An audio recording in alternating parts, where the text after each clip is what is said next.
రక్షకునైన యేసుక్రీస్తు నామమున యేసు వైపు చూచుచు అనే ఆధ్యాత్మికమైన కార్యక్రమానికి వచ్చేసిన మీ అందరికీ కూడా నా హృదయపూర్వకమైన వందనములు తెలియచేస్తున్నాను. చాలా సంతోషం మరొకసారి ఈ విధముగా మనము కలుసుకొని దేవుని సన్నిధిలో ఆయనను స్తుతించి ఆరాధించి గణపరచి ఆయన సన్నిధానములో నిరంతరము దేవుని వాక్యం ద్వారా మనము బలపడటానికి దేవుడు అనుగ్రహించిన ఈ మహా కృపను బట్టి దేవునికి కృతజ్ఞతాస్తుతులు స్తోత్రములు చెల్లించబద్ధులమై ఉన్నాం. ప్రియులారా, మరి దేవుని వాక్యంలోనికి మనం వెళ్దాం. యెషయా గ్రంథం 55వ అధ్యాయము 8వ వచనాన్ని మనం ఒకసారి చదువుకుందాం. యెషయా గ్రంథం 55వ అధ్యాయము 8వ వచనం.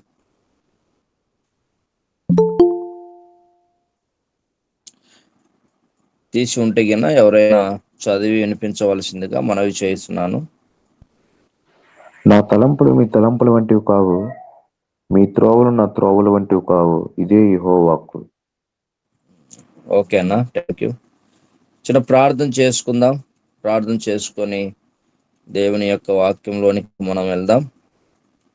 మహాగణుడ, సర్వశక్తి కలిగిన మా తండ్రి, గొప్ప దేవానికి స్తోత్రములు. ఉదయకాల సమయంలో దేవా మరొక దినాన్ని మాకు ఇచ్చావు నాయన.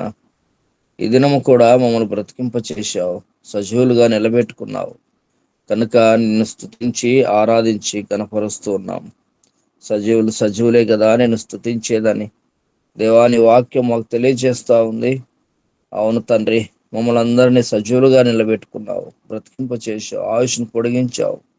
అందును బట్టి నీకు స్తోత్రములు స్తుతులు చెల్లించుకొనిచున్నాం. ఈ దినము ప్రభువా, ఏ మాటలైతే నైనా మేము అయ్యా మా కొరకు నువ్వు ఉంచి ఉన్నావో, ఏ మాటలైతేనైనా మా కొరకు నువ్వు దాచి ఉన్నావో తండ్రి, మాతో ఏ విధంగా నువ్వు మాట్లాడాలని ఉద్దేశించి ఉన్నావో ప్రభువా, నువ్వు మాట్లాడి మా హృదయాలు తెరవబడి ఆ వాక్యము భద్రపరుచుకొని ఆధ్యాత్మికముగాను ఆత్మీయముగాను నీ సన్నిధిలో నిరంతరము మేమునైనా మరి కొనసాగించబడుటకు సహాయం చేయండి. చెప్పునైనా నన్ను తండ్రి పరిశుద్ధాత్మతో వాడుకునండి. ఇది నీ పని, నీ కార్యము గనక అద్భుతముగా మా జీవితాల్లో జరిగించండి. దేవానికి స్తోత్రములు ప్రభా, స్తుతులు చెల్లించుకొనచ్చు నా ప్రభువును రక్షకునైన యేసుక్రీస్తు నామమున ప్రార్థించి పొందుకుని నామ తండ్రి, ఆమేన్. ప్రియులారా, మరొకసారి యేసుక్రీస్తు నామమున మీ అందరికీ నా హృదయపూర్వకమైన వందనములు తెలియజేస్తున్నాను. మరి ఈ దినము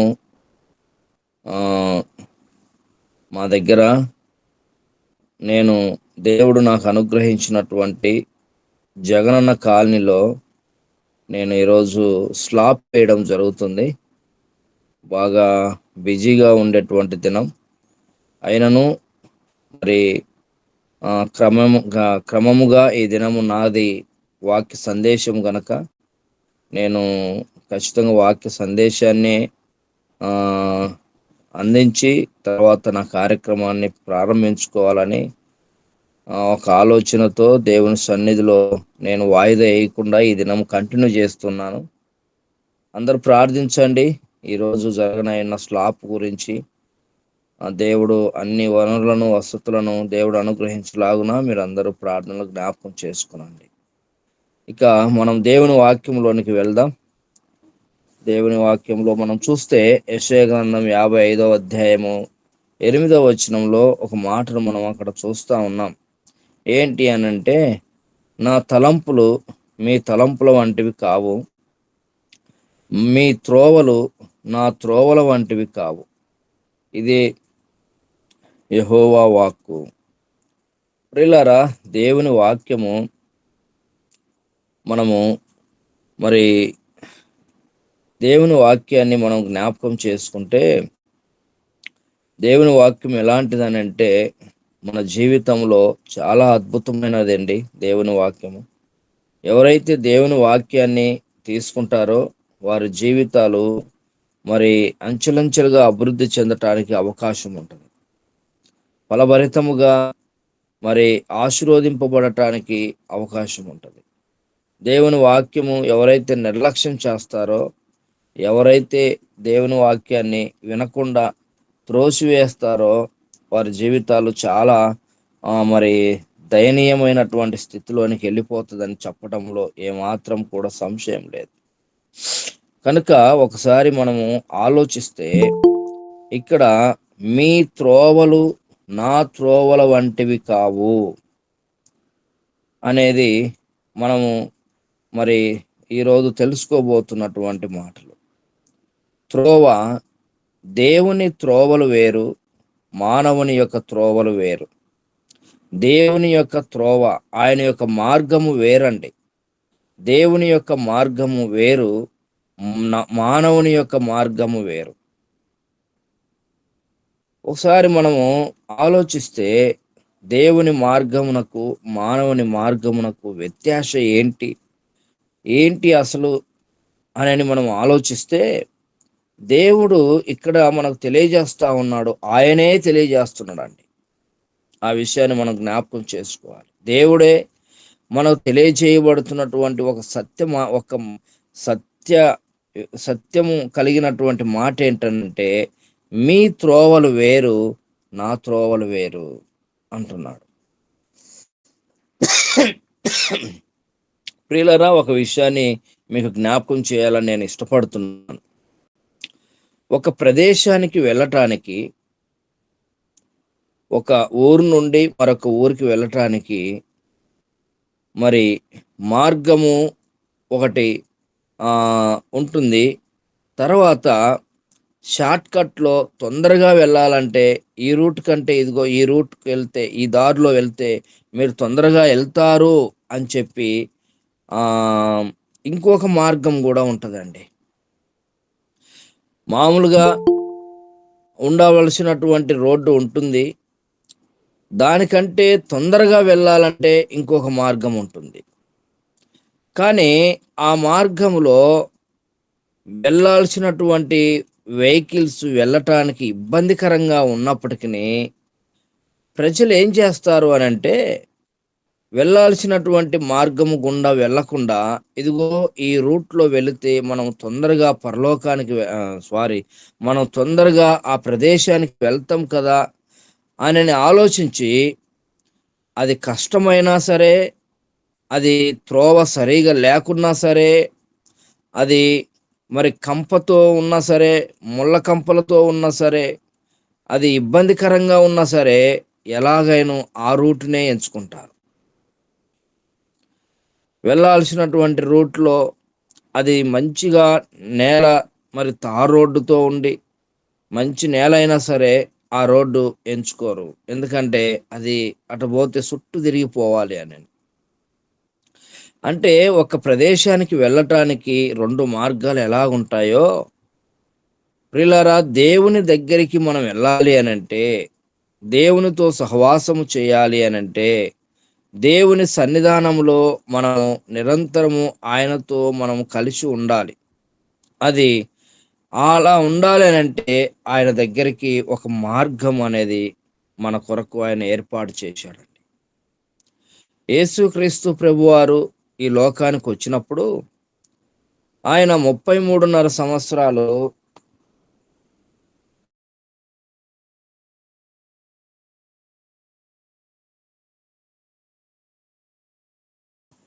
ఆయన 33.5 సంవత్సరాలు భూమి మీద జీవించి ఉండగా 3.5 సంవత్సరాలు ఆయన పరిచర్యలో ఉన్నాడండి. ఆయన తన పరిచర్యలో మరి ఉంటూ ఏం చేశాడు అనంటే, త్రోవను మన కొరకు ఆయన ఏర్పాటు చేసి ఉన్నాడని మనం చెప్పుకోవచ్చు. యేసు ప్రభువారు ఈ లోకానికి రావటానికి గల కారణం ఏంటి అనంటే, తండ్రికి మనందరినీ కూడా అప్పజెప్పాలి.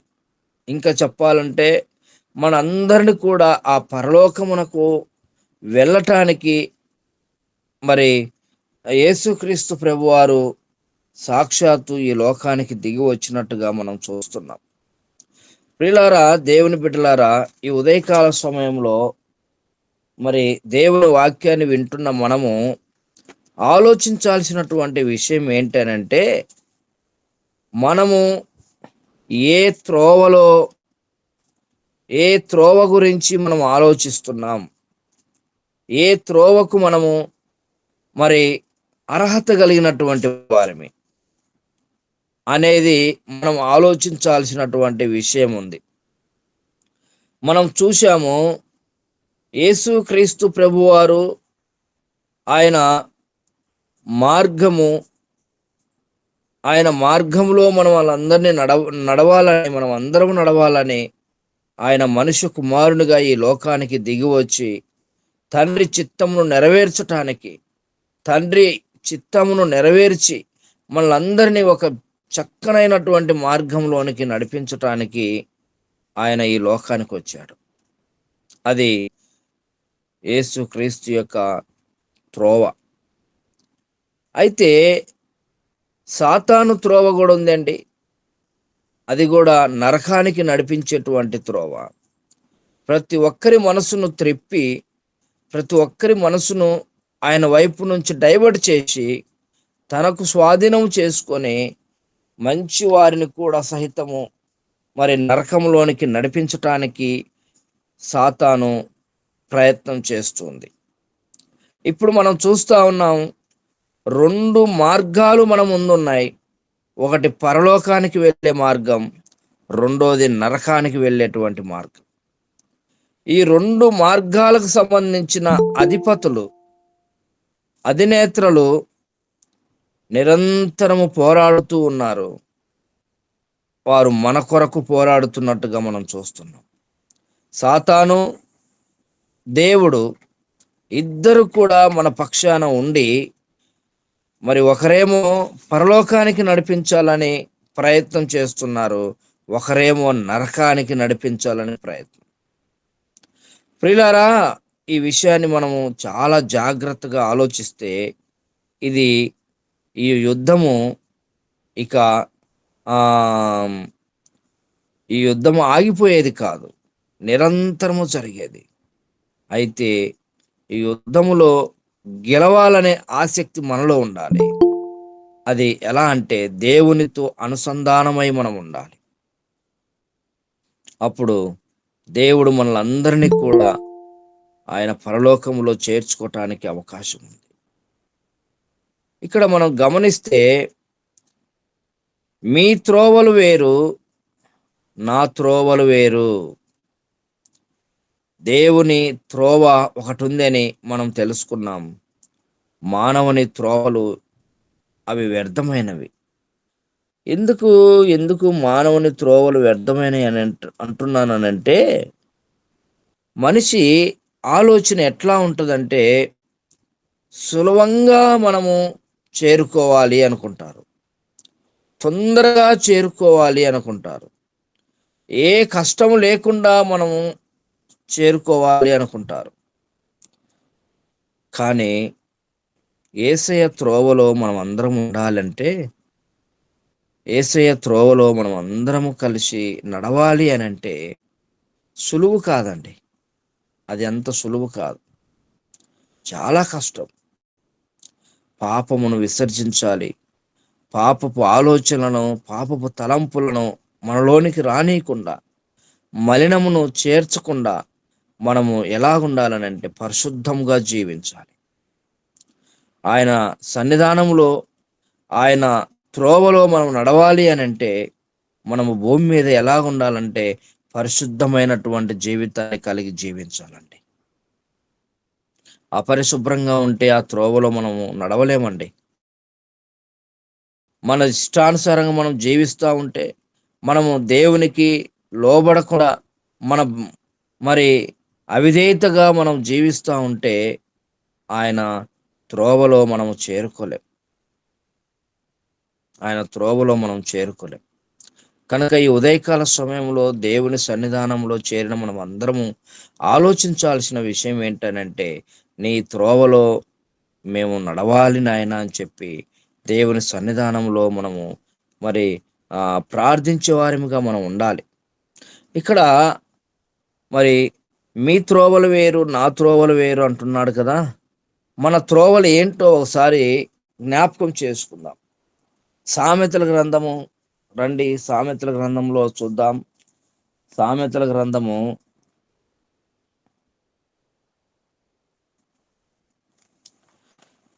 2వ అధ్యాయము, సామెతల గ్రంథం 2వ అధ్యాయము 15వ వచనాన్ని ఒకసారి మనం జ్ఞాపకం చేసుకుందాం. 15వ వచనం. వారు నడుచుకున్న త్రోవలు వంకరివి, వారు కుటిల వర్తనులు. ఓకే అన్న. వారు నడుచుకొను త్రోవలు వంకరివి, వారు కుటిల వర్తనులు. చూడండి, మానవుని యొక్క త్రోవలు ఎలాగుంటాయంటే వంకర త్రోవలంట. వంకర త్రోవలు అంటే మెలికలు ఉండేది కాదు, మెలికలుగా ట్రన్నింగులుగా ఉండే త్రోవలు కాదు. ఈ త్రోవ ఆధ్యాత్మికమైనటువంటి త్రోవకు సంబంధించిందండి. ఈ త్రోవ దేనికి సంబంధించిందంటే మన ఆత్మీయ జీవితానికి సంబంధించిన త్రోవ. ఈ త్రోవ మానవుంది ఎలాగుంది అని అంటే వంకర త్రోవ. ఈ వంకర త్రోవ ఏం చేస్తుంది అనంటే, అది ఎక్కడికి నడిపిస్తుంది అనంటే 18వ వచనంలో మనం చూస్తే, దాని ఇండ్లు మృత్యునొద్దకు దారితీను, అది నడచు త్రోవలు ప్రేతల యొద్దకు చేరును. వంకర త్రోవలు ఎక్కడికి నడిపిస్తాయంటే మంచి మార్గంలోనికి నడిపించవండి. మంచి మార్గంలోనికి నడిపించు, ప్రేతల ఆత్మల దగ్గరికి నడిపిస్తాయి. ప్రేతల ఆత్మలు అంటే అవి మరి సమాధులలో ఉండేటి అనుకుంటా. ప్రేతాత్మలు అంటే అవి మరి సాతాను బంధకాల్లో ఉండేటివి అనుకుంటా. వాటి దగ్గరికి నడిపిస్తాయి. ప్రియులారా, మరి ప్రేతల ఆత్మల దగ్గరికి నడిపించేటువంటి ఈ వంకర త్రోవలలో నుండి ఒక మనిషి ఎప్పుడైతే బయటికి వస్తాడో అప్పుడే దేవునితో సహవాసం కలిగి ఉంటాడు. ఎప్పుడైతే ఈ వంకర త్రోవల్లోనే నడుస్తూ ఉంటాడో దేవుణ్ణి చేరుకోలేడు. ఈవెన్ దేవునితో సహవాసము చేసిన కూడా వంకర త్రోవలో నడుస్తూ ఉంటే దేవునికి మానవునికి సంబంధం లేకుండా ఉంటుంది. చాలా జాగ్రత్తగా మనం ఆలోచించాలి. ఎందుకనంటే చాలామంది దేవుని సన్నిధికి వస్తుంటారు, దేవుని సన్నిధిలోనే జీవిస్తుంటారు, నిరంతరము ప్రార్థిస్తుంటారు, నిరంతరము బైబిల్ చదువుతుంటారు. ఈ మాటలు మనం తీసుకోవాల్సింది ఎవరో బయట ఉన్నోళ్ళు కాదు, దేవుని సన్నిధికి వస్తున్న క్రైస్తవులముగా జీవిస్తున్న మనము ఈ మాటల గురించి ఆలోచించాలి. ఏంటనంటే మనం క్రైస్తత్వంలోనే ఉంటున్నాం, కానీ అది ఏ విధముగా పోతుంది మన జీవితం అని అంటే మన త్రోవలలో నడిచే వారిగానే ఉంటున్నాం. దేవుని దగ్గరికి వస్తున్నాం, దేవుని సన్నిధిలో ఉంటున్నాం, వాక్యం చదువుతున్నాం, ప్రార్థన చేస్తున్నాం, విశ్వాసంగా ఉండాలని ప్రయత్నం చేస్తున్నాం. కానీ ఆయన చిత్తమును నెరవేర్చే వారిగా మనం ఉండట్లేదు. ఆయన చిత్తమును నెరవేర్చే వారిగా మనం ఉండట్లేదేమో. మన లబ్ధి కోసం మనము దేవుని సన్నిధికి వస్తున్నామేమో. మన నడవడిక, మన మార్గంలో దేవుణ్ణి నడిపించాలని మనం ప్రయత్నం చేస్తున్నామేమో. అలా కాదు. ఎప్పుడైతే మన మార్గమును విడిచిపెట్టి ఆయన మార్గం వైపు మనం ప్రయాణిస్తామో అప్పుడు దేవుడితో మనకు బంధం కలిగి. ఇక్కడ వంకర త్రోవ మనుషుల యొక్క త్రోవ వంకర త్రోవ. ఒక్క మాట మనం వంకర త్రోవ గురించి ఒక్క మాట మనం జ్ఞాపకం చేస్తే, ఇక్కడ లూకాసు వార్తలో గురించి మనం చూస్తాం. ఒకసారి లూకాసు వార్తలో లూకాసు వార్త 22వ అధ్యాయము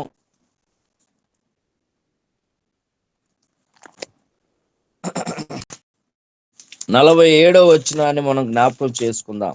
22వ అధ్యాయం 47వ వచనం. మీరెందుకు నిద్రించుచున్నారు? శోధనల్లో ప్రవేశించకుండానట్లు లేచి ప్రార్థన చేయుడని వారితో చెప్పాను.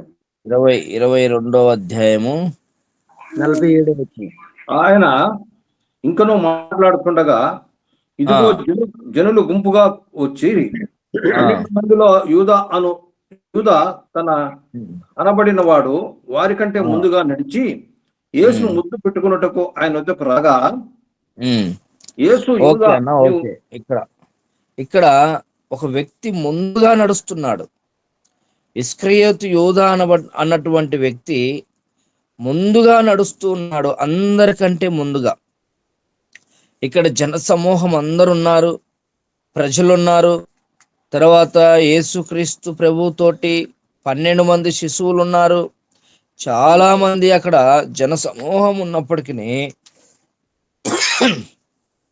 ఒక వ్యక్తి బహు తొందరపడుతూ ఉన్నాడండి. ఎంత తొందరపడుతున్నాడంటే, అమ్మో ఇంకా అవకాశం పోతే రాదేమో, ఇంకా నేను తొందరగా స్టెప్ వేసేయాలని చెప్పి ఒక వ్యక్తి అతి తొందరపడుతూ ఉన్నాడు. ఆయన ఇస్కరియోతు యూదాగా మనం చూస్తున్నాం. ఇక్కడ ఇస్కరియోతు యూదా ఎందుకు అంత తొందరపడుతున్నాడు అనంటే, ఎందుకు అంత తొందరగా ఆయన అడుగేస్తున్నాడు అనంటే, ఆయన ఎందుకు అంత తొందరగా త్రోవలో నుండి ముందుకు వెళుతున్నాడు అనంటే, అక్కడ ఏదో మేలు జరగటానికి కాదు, అక్కడ ఏదో మేలు చేయాలనే ఉద్దేశంతో కాదు, అక్కడ ఏదో మరి మంచి పని చేయాలని కాదు, ఆయనను ముద్దు పెట్టుకొని శాస్త్రులకు పరిశీలకు అప్పచెప్పాలని. చూడండి ప్రియులారా, ఒక విషయాన్ని మనం ఇక్కడ జ్ఞాపకం చేసుకుంటే, ఇస్కరియోతు యూదా 12 మంది శిశువులలో ఒకడు. 12 మంది శిశువులలో ఒకడు. ఆయన 12 మంది శిశువులను ఏర్పాటు చేసుకోవడం ఎలా అంటే, అందరినీ కూడా మరి ఆయన పిలిచి ఏర్పాటు చేసుకున్నట్టుగా మనం చూస్తున్నాం. ఇది చాలా ధన్యకరమైనటువంటి జీవితం. యేసుక్రీస్తు ప్రభువుతోటి శిశుత్వానికి ఉండి శిశువునుగా ఉండటానికి అది జీవితంలో చాలా ధన్యకరమైనటువంటిది. అయితే ఉపయోగించుకోలేకపోయాడు. ఆయన యేసు ప్రభుతోటి నడుస్తూ ఉన్నాడు, ఆయన త్రోవలో నడుస్తూ ఉన్నాడు, ఆయనతో సహవాసం చేస్తున్నాడు, ఆయనకు శిశువునుగా ఉన్నాడు. కానీ ఆయన ఆలోచన విధానం ఎలా ఉందంటే, అదిగో మనం సామెతల గ్రంథంలో చూశామే, వంకర త్రోవ ఈ ఇస్కరియోతు యూదాలో ఉన్నట్టుగా మనం చూస్తున్నాం. ఎక్కడున్నాడు యూదా? ఎవరితో కలిసి ఉన్నాడు యూదా అని అంటే, యేసు ప్రభుతోనే ఉన్నాడండి, ఇంకెవరితోనూ లేడు. యేసు ప్రభుతోనే ఉన్నాడు. 12 గంపలు మరి ఆ యొక్క అందరికి పంచుగా మిగిలినటువంటి రొట్టెలు ఎత్తి పెట్టాడు. ఇంకా అనేకమైన అద్భుతాలు చేస్తూ ఉంటే చూస్తూ ఉన్నాడు. ఆయన మరి ఏకాంతముగా ప్రార్థన చేస్తున్నప్పుడు కూడా మరి చూస్తూ ఉన్నాడు. ప్రతి అడుగు కూడా ఆయనతో చూస్తూ ఉన్నాడు. కానీ మనసు మారటం లేదు ఇస్కరియోతు యూదాది. ఎంత ఘోరమో ఒకసారి ఆలోచించండి. దేవునితో అనుసంధానముగానే ఉన్నాడు, కానీ ఆ జీవితం అంతా కూడా వంకర త్రోవకు ఆహుతైపోయినట్టుగా మనం చూస్తున్నాం. చాలా మంది క్రైస్తవులు ఇలాంటి మార్గంలో జీవిస్తున్నారని, చాలా మంది ఇలాంటి మార్గంలో జీవిస్తున్నారు. ఒక విషయాన్ని మనం గమనించాలి. మిగతా 11 మంది శిశువులు ఎంత అద్భుతమైనటువంటి పరిచర్య చేశారు అనంటే, వారు యేసు ప్రభు కోసం ఒక్కొక్కరు ఒక్కొక్క విధంగా చనిపోయారండి. ఒకరు తల్లక్రిందులుగా సిలువేయబడ్డారు, ఒకరు ఎక్స్ ఆకారంలో సిలువేయబడ్డారు, ఒకరు మరి ఆ రంపములతో కోయబడ్డారు. ఇలా రకరకాలుగా వారు చనిపోవటానికైనా సిద్ధముగా ఉండి ప్రభు కొరకు నిలబడగలిగారు. కానీ సాక్ష్యం లేకుండా, సాక్ష్యాన్ని కాపాడుకోలేక, ఒక సాక్షాత్తు దేవునితో సహవాసము చేసిన వ్యక్తి చివరికి నిష్ప్రయోజనంగా చనిపోయినట్టుగా మనం చూస్తున్నాం. ఎంత దారుణమో చూడండి, ఎంత దారుణమో చూడండి. దేవునితో సహవాసము చేయడము అందరికీ అవకాశం ఉంటుంది, కానీ సద్వినియోగం చేసుకోవడం అది కొందరికే, మరి ఆ కొందరికి మాత్రమే ఆ ధన్యకరమైనటువంటి జీవితం ఉంటుంది. ప్రియులారా, ఈ ఉదయకాల సమయంలో యేసు వైపు చూచుచు అనే ఈ కార్యక్రమంలో మనం గమనించాల్సిన విషయము, మన విశ్వాసము, మన నడవడిక, మన జీవితము, మనము దేవునితో ఎలా అనుసంధానమై జీవిస్తున్నామో ఒకసారి మనం జ్ఞాపకం చేసుకుందాం. ఆ యొక్క మనస్సు, ఇస్కరియోతు యూద యొక్క మనస్సు ఎంతప్పటికీ శాస్త్రులు పరిశీలించేటువంటి ఆ కాసులపైనే ఉంది, కానీ సర్వోన్నతుడైనటువంటి దేవుని కుమారుడైన యేసుక్రీస్తు, ఆయన జగతికి పునాది వేసినటువంటి వాడు, గొప్ప దేవుడు అని, ఆయనతో నేనుంటే ఇంతకంటే రెట్టింపు కలిగినటువంటి ఆశీర్వాదాలు దేవుడు నాకు అనుగ్రహిస్తాడనే సత్యాన్ని తెలుసుకోలేకపోయాడు. ఈనాడు చాలా బాధాకరమైన విషయం ఏంటంటే, యేసయ్య దగ్గరికి వస్తే మనం ఏదో లక్షాధికారులం అవుతామని, మందిరానికి వెళితే మనకేదో మేలు జరుగుతుందని, మందిరానికి వెళితే మనకు ఏమంటారు అంటే బాధలు తొలగిపోతాయని, ఇంకా ఏమేమో వస్తాయి అని చెప్పి చాలా మంది వస్తుంటారు. అవి చివరికి రాలేకపోగా విశ్వాసంలో నుండి జారిపోయి మరలా లోకంలో కలిసిపోతుంటారు. నేనేమంటానంటే, దేవుని సన్నిధికి వస్తే ఆత్మీయంగా దేవుడు ఆశీర్వదిస్తాడు, కానీ మన విశ్వాసాన్ని బట్టి. ఎప్పుడు కూడా మనకు దేవుడు డబ్బులు ఇస్తాడు, మనకు దేవుడు ఇండ్లు ఇస్తాడు, మనకు దేవుడు మరి సంపదను సృష్టిస్తాడు, అది ఇస్తాడు ఇది ఇస్తాడు అన్న ఆలోచనతో మనము దేవుని సన్నిధికి రాకూడదండి. నేను దేవుని వాక్యం ద్వారా తెలుసుకున్నది ఏంటనంటే, ఆయన భూ సంబంధమైన వాటిని ఇవ్వటానికి ఆయన మనల్ని ఏర్పాటు చేసుకోలేదు. పర సంబంధమైనటువంటి పరలోకపు దీవెనలు ఇవ్వటానికి ఆయన మన కొరకు ఈ లోకానికి వచ్చాడు. చాలా మంది భూ సంబంధమైనవి కోరుకొని, ఆశించి, ఆలోచించి దేవుని సన్నిధికి వస్తారు. చివరికి అవి రాకపోయేసరికి, నేను ఇన్ని సంవత్సరాల నుంచి వస్తున్నా కానీ నాకు దేవుడు ఇయ్యలేదు అని చెప్పి నిరుత్సాహంతో వెళ్ళిపోతారు. ఇది చాలా బాధాకరమైన విషయం. ఆయన ఎప్పుడు కూడా తుచ్చమైనవి ఇవ్వడండి, అశాశ్వతమైనవి ఇవ్వడండి.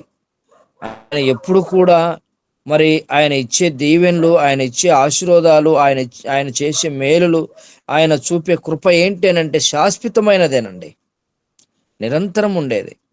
అందుకనే మనం చూస్తాము దేవుని వాక్యంలో, శాశ్వతమైన ప్రేమతో నేను నిన్ను ప్రేమిస్తున్నాను అంటాడు ఆయన. అశాశ్వతమైనది ఎవరికి కావాలండి? ఈ అశాశ్వతమైన వాటి కొరకు మన విశ్వాసాన్ని మనము పోగొట్టుకుందామా? సరే, ఆలోచిద్దాం. దేవుని సన్నిధిలో చేరిన మనము ఇలాంటి మనస్సు ఒకవేళ ఎవరిలోనైనా ఉంటే, దేవుడు మనతో సూటిగానే మాట్లాడుతున్నాడు.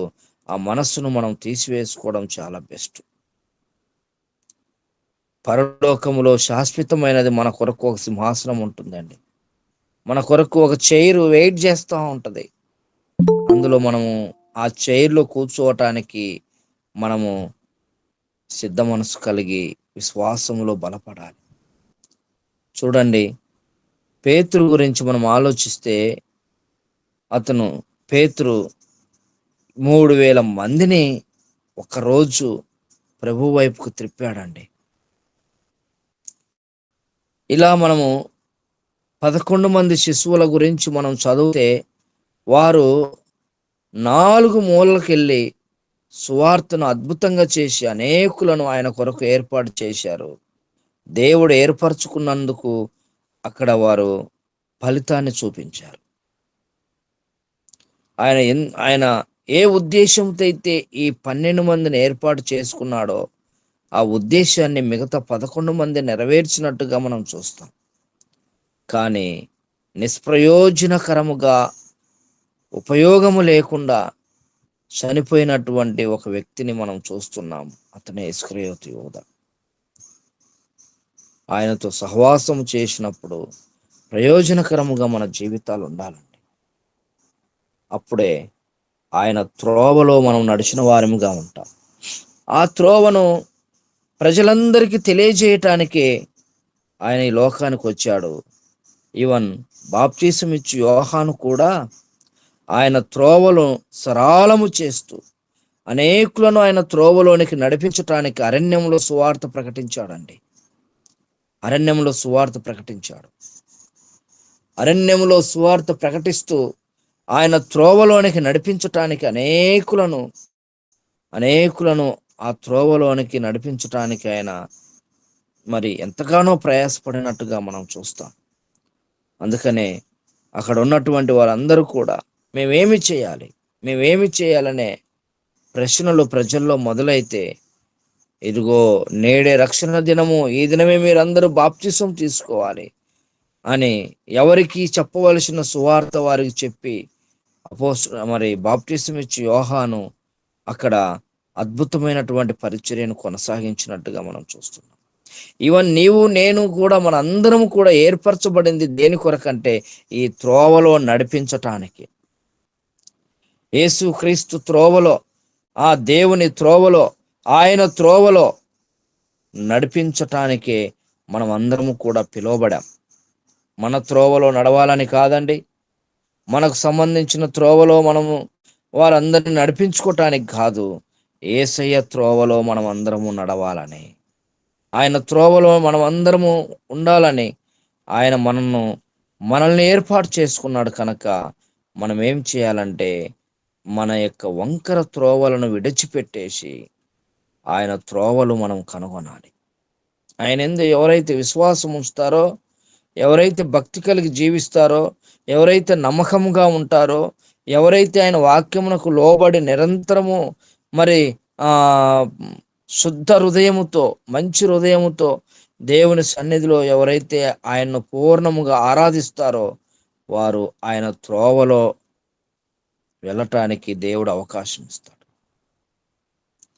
ప్రియులారా, యేసుక్రీస్తు ప్రభు వారు ఈ లోకానికి వచ్చిన ప్రధానమైన కారణం ఆయన త్రోవలో మనల్ని అందరినీ నడిపించుకొని వెళ్ళాలని. ఉదయకాల సమయంలో మనం ఆలోచిద్దాం, మనం దేవుని సన్నిధికి ఎందుకు వస్తున్నాం? దేవుని సన్నిధిలో మనం ఎందుకు కూడుకుంటున్నాం? ఇంకొక విషయాన్ని మనం ఆలోచించాలి. మనము త్రోవలో నడుస్తున్నాం కదా, మంచి త్రోవలో మనం నడుస్తున్నాం.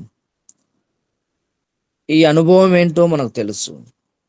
ఈ త్రోవలో నడవడం వల్ల ఎలాంటి ఉపయోగం ఉందో మనకు తెలుసు. కంపలో నడిచేవారు, అనగా వంకర త్రోవలో నడిచేవారు మన కళ్ళ ముందు ఎందరో ఉన్నారు. వారిని మంచి మార్గంలోనికి నడిపించమా? చూడండి, దారి తెలియక తిరుగుతున్నప్పుడు, అరే ఇట్ట కాదు పోయేది, ఇదిగో ఈ దారిన వెళ్ళు అని చెప్పేవారు మనకు చాలా మంది ఉంటారు. మంచి దారిలో వెళ్ళమని చెప్తారు ఎవరైనా. ఎందుకనంటే అది మంచి దారి అని ఎలా తెలుస్తానంటే వారు నడిచారు గనక ఆ దారెమ్మటి, వారు ఆ దారిని ఆ యొక్క రోడ్లో వారు ప్రయాణం చేశారు గనక ఇది మంచి నేల, ఇది మంచి దారి, గుంతలుండవు, మరి ముళ్ళులుండవు, చాలా నీటుగా ఉంటుంది, ఇందులో వెళ్తే మీరు సురక్షితంగా ప్రయాణిస్తారని చెప్పి నడిపించేవారు ఉన్నారు. మరి మనము మన ఆధ్యాత్మికమైనటువంటి త్రోవలో నడుస్తున్నప్పుడు ఎంతమందికి ఈ త్రోవ మంచిదని చెప్పి మనం నడిపిస్తున్నాం? ఎంతమందిని వంకర త్రోవలో నడిచే వారందరినీ, అయ్యే బాబు ఇది మంచి త్రోవ కాదు, ఇది వంకర త్రోవ, ఇది ప్రేతాత్మలో దగ్గరికి నడిపించే త్రోవ, ఇది భయంకరమైన త్రోవ, అయితే ఆ త్రోవ విడిచిపెట్టి ఇదిగో ఇక్కడ మంచి త్రోవ ఉంది, మంచి దారి ఉంది,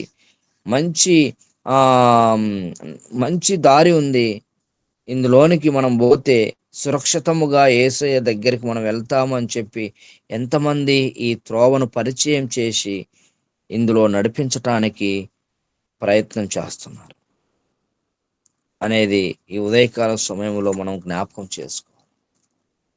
మనం ఆలోచించాలండి. మనం నడవడమే కాదు, మన కళ్ళ ముందు ఎందరో త్రోవ తప్పి తిరుగుతూ మరి తమ ఇష్టం వచ్చిన జీవితాల్లో జీవిస్తూ దేవునికి దూరం అయిపోయే ఆత్మల గురించి మనకు భారం లేదా?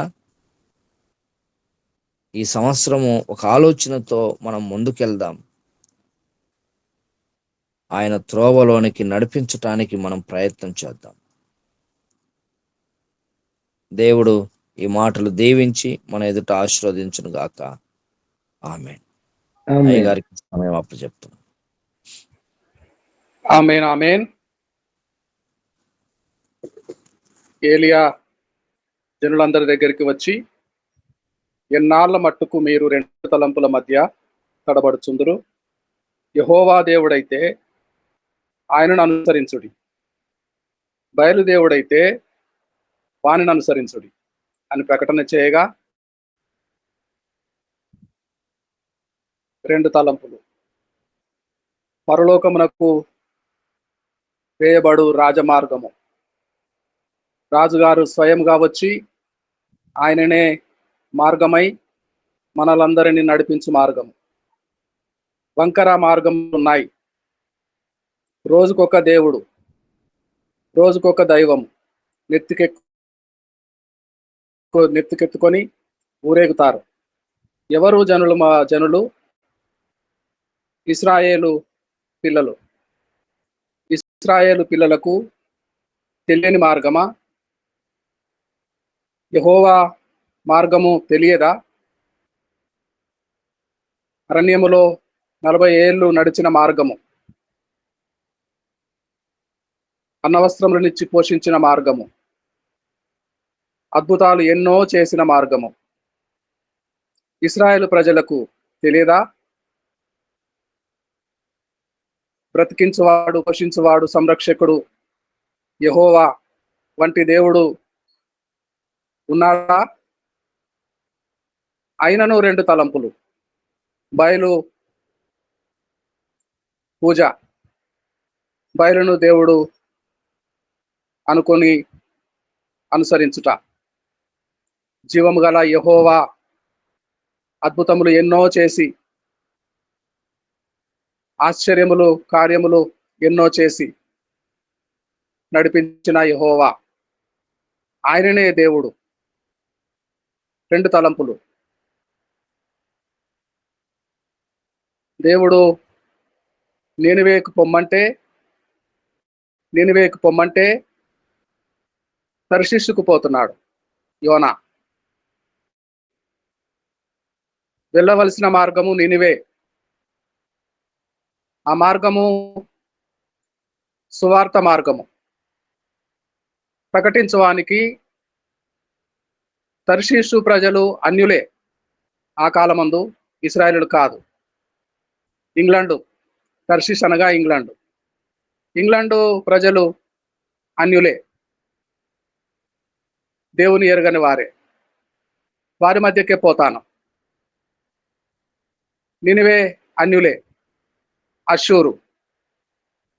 అశ్షూరు నినివే అన్య జాతులే. ఏ జాతి అయితే ఏమి, తర్షీష్కే పోతాను. దేవుడిచ్చిన పోషణ నిమిత్తము దేవుడిచ్చిన ధనములో నుండే క్లేవు చెల్లించి టికెట్ కొనుక్కొని తర్షీషుకు పోయే ఓడ ఎక్కుతాడు. ఏమైంది? సముద్రంలో పడదోయబడ్డాడు. సముద్రంలో వేయబడ్డాడు. తేజరిల్లిన మార్గము, తేజరిల్లిన ఆ మార్గము వెలుగుమయమై తేజరిల్లే మార్గము, పరమునకు పోవు మార్గము. అయితే ప్రియులారా, నాకు ఒక ఆటోబయోగ్రఫీ జ్ఞాపకం వస్తుంది. చాలా కాలం కిందట ఇద్దరు సేవకులు ఉండేవారు. ఒకరు ప్రఖ్యాతిగాంచిన గొప్ప ప్రసంగికుడు. అయితే ఇటీవలే సేవకొచ్చిన కొత్త సేవకుడు. యథార్థ సంఘటన, నిజముగా జరిగిన సంఘటన. దేవుడు దర్శనము ఇచ్చి మాట్లాడుతున్నాడు. దర్శనమిచ్చి మాట్లాడుతున్నాడు. నా సేవకుడా, నీ సేవను గమనిస్తున్నాను. అయితే రేపు ఉదయమునే పొరుగు పట్టణము, ఆ పట్టణములో హాస్పిటల్లో జీవన్ మరణ సమస్యతో సావు బతుకుల మధ్య కొట్టుమిట్టాడుతున్న ఒక వ్యక్తికి సువార్త ప్రకటించాలి. 300 మైళ్ళు ప్రయాణం చేసి ఉదయాన్నే వెళ్ళాలి తీర్మానించుకున్నాడు. మొట్టమొదటిగా ఆ వ్యక్తికే సువార్త ప్రకటిస్తాను. ఎన్నైనా పనులు ఉండొచ్చు, చాలా బిజీగా ఉంటాడు ఆ సేవకుడు. ప్రార్థన చేసుకున్నాడు, ఆరాధించుకున్నాడు. అంతలోనే గెస్టులు వచ్చి వెయిటర్స్ రూమ్లో కూర్చున్నారు. ఈ ఈ దినపు సేవ, ఈ దినపు అయ్యగారు ఎక్కడెక్కడికి వెళ్ళవలసిందో ఆ సేవను వివరాలను తీసుకొని వచ్చిన వారు ఉన్నారు. సారీ, ప్రార్థనలో ఉన్నాను, ఏమనుకోద్దండి. అపాయింట్మెంట్ ఫిక్స్ చేసే సెక్రటరీ వచ్చి మాట్లాడుతున్నాడు. సార్, అయ్యా, 6 గంటలకే ఒక ఫ్యామిలీ దర్శించవలసి ఉంది. 7 గంటలకు మరొక ఫ్యామిలీ దర్శించవలసి ఉంది. 8 గంటలకు గంటకి బిజీ షెడ్యూల్ ప్రోగ్రామ్. అయితే విస్మరించాడు. రాత్రి పొందిన దర్శనమును మర్చిపోయాడు. ఆ రోజంతా సేవ చేసి వచ్చాడు. రాత్రి పడక మీదకి వెళ్ళినప్పుడు ప్రభువు మరలా దర్శనం చూపిస్తున్నాడు. సేమ్ రిపీట్, సేమ్ దర్శనము చూస్తున్నాడు. 300 మైళ్ళ దూరం పట్టణము. ఆ పట్టణములో సెకండ్ ఫ్లోర్లో ఉన్న హాస్పిటల్, 202 రూము. ఆ బెడ్ మీద పడి ఉన్న పేషెంట్. దేవుడు జ్ఞాపకం చేశాడు. అయ్యో, ఎంత పొరపాటైంది. తప్పకుండా కుమిలి ఏడ్చాడు. తప్పకుండా రేపు తెల్లవారిన వెంటనే ఆ 300 మైళ్ళు ప్రయాణం చేసి ఆ మరణావస్థలో పడి ఉన్నవానికి సువార్త చెప్తాను అని నిర్ణయించుకున్నాడు. Again same scenario. 4 గంటలకే వేచి ఉన్నారు. 4 గంటలే, ఉదయం కాకముందే వేచి ఉన్నారు. సంఘ పెద్ద, ప్రెసిడెంట్, సెక్రటరీ ఎంతకాలమో వేచి ఉన్నారు. అయ్యయ్యో, చాలా సమయం అయినట్టుంది. ప్రియులారా, చెప్పండి, ఎక్కడికి వెళ్దాము అంటున్నాడు. రాత్రి పొందిన దర్శనము మర్చిపోయాడు. ప్రభువు చెప్పిన వెళ్ళవలసిన హాస్పిటల్కు వెళ్ళలేదు, మర్చిపోయాడు. ఆ దినమంతా సేవే చేస్తున్నాడు. ఆ దినమంతా జనులను ప్రార్థన చేస్తున్నాడు, దీవిస్తున్నాడు. సేవే, పరిచర్యకే పాకులాడుతున్నాడు. మళ్ళా రాత్రి అయింది, మరలా ప్రభు దర్శనము. అయ్యో, ఎంత దౌర్భాగ్యుడనో.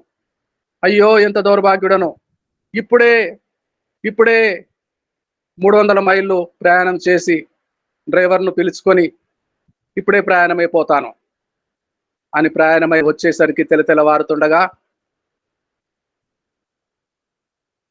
పరుగున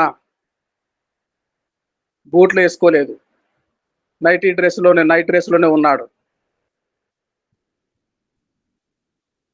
పరుగున సెకండ్ ఫ్లోర్కి వెళ్ళాడు. అదిగో 202 రూమ్ నంబర్ 202. వేగంగా పరిగెడుతున్నాడు. తలుపులు తెరిసే ఉన్నాయి.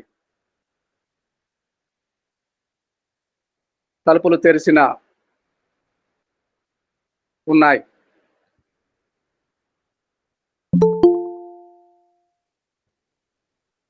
అయితే బెడ్ ఖాళీగా ఉన్నది. బెడ్ ఖాళీగా ఉన్నది. నర్సును అడుగుతున్నాడు,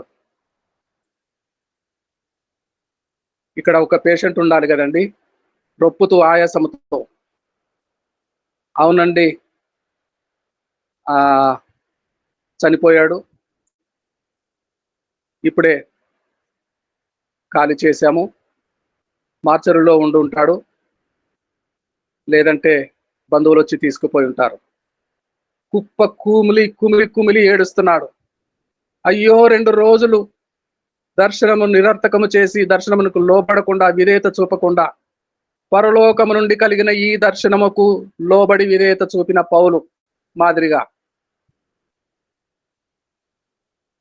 2 రోజులు దేవుడు చెప్తా ఉన్నప్పటికీ, ఎక్కడికి పోవాలో చెప్తా ఉన్నప్పటికీ నిర్లక్ష్యం చేశాడు.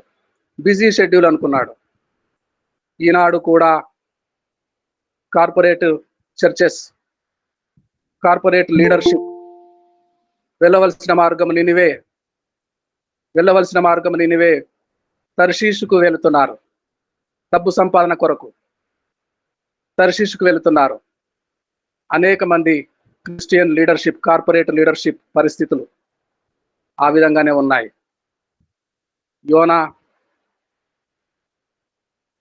యోనా చాప కడుపులో 3 రోజులు ప్రాణంతో ఉంటాడా? చాప కడుపులో, మత్స్యం కడుపులో ప్రాణంతో ఉంటాడా? జీర్ణమైపోడా?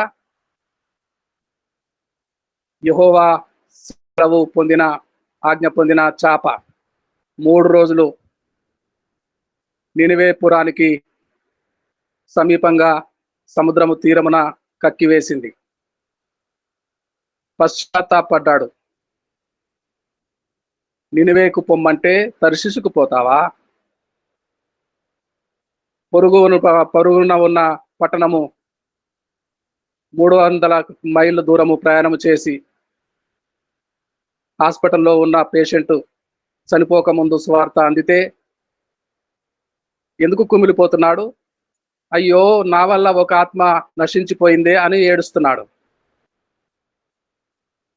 ఆ 2 సంవత్సరాలు సేవ నష్టపోయింది.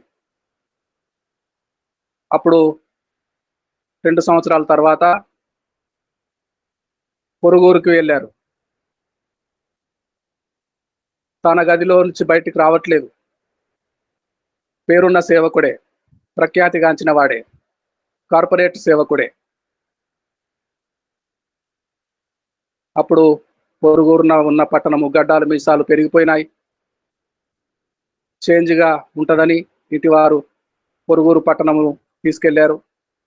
ఒంటరిగా ఏకాంతముగా నడుచుకొని వెళ్ళిపోతున్నాడు దూరాన. అప్పుడు ఒక శబ్దం వినపడింది. మైక్లో ఎవరో మాట్లాడుతున్నారు. నేను ఒక యవనస్తుడు నిలుచుండి, యవన సేవకుడు, నేనొక దర్శనము పొందాను. నాకు 200 మైళ్ళ దూరంలో ఒకానొక పట్టణము, ఆ పట్టణంలో ఒక హాస్పిటల్లో 2వ ఫ్లోరు, 2202 నంబరు రూము.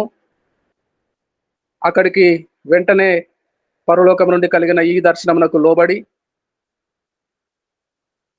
నేను వెళ్ళి చూస్తే మరణావస్థలో పడి ఉన్న పేషెంట్ చూశాను.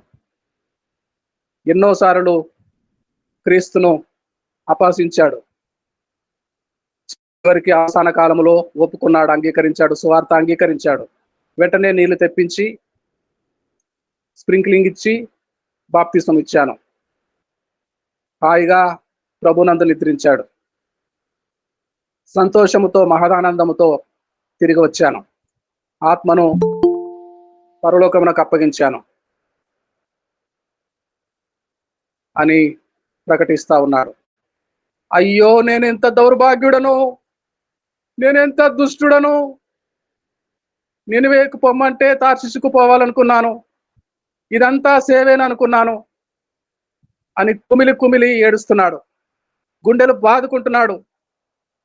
ఇలాంటి దర్శనమే నాకు వచ్చింది ప్రియుడా, ఇలాంటి దర్శనమే. అయ్యా, ఎవరండి? గడ్డాలు మీసాలు పెరిగిపోయి ఉన్నాయి.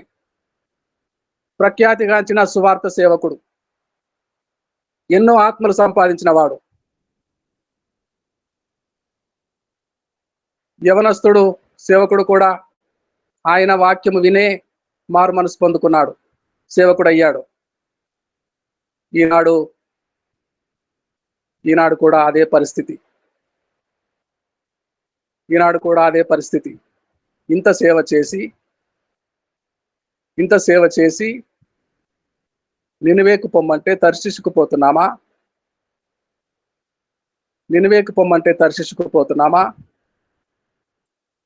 రెండు తలంపుల మధ్య దేవుడు ఎవడో సజీవుడు, పరలోకాధిపతి, ఆయన యొద్దకే చేరాలి అని స్పష్టంగా తెలిసి ఉన్న ఇశ్రాయేలు పిల్లలు బయలును అనుసరిస్తున్నారు. దేవుని ప్రియులారా, పునాదులు పాడైపోగా పట్టణం ఎలా నిలుచును? సువార్త ప్రకటించువారు దారి తప్పితే తిరిగితే ఎంత నష్టమో సంభవిస్తుంది.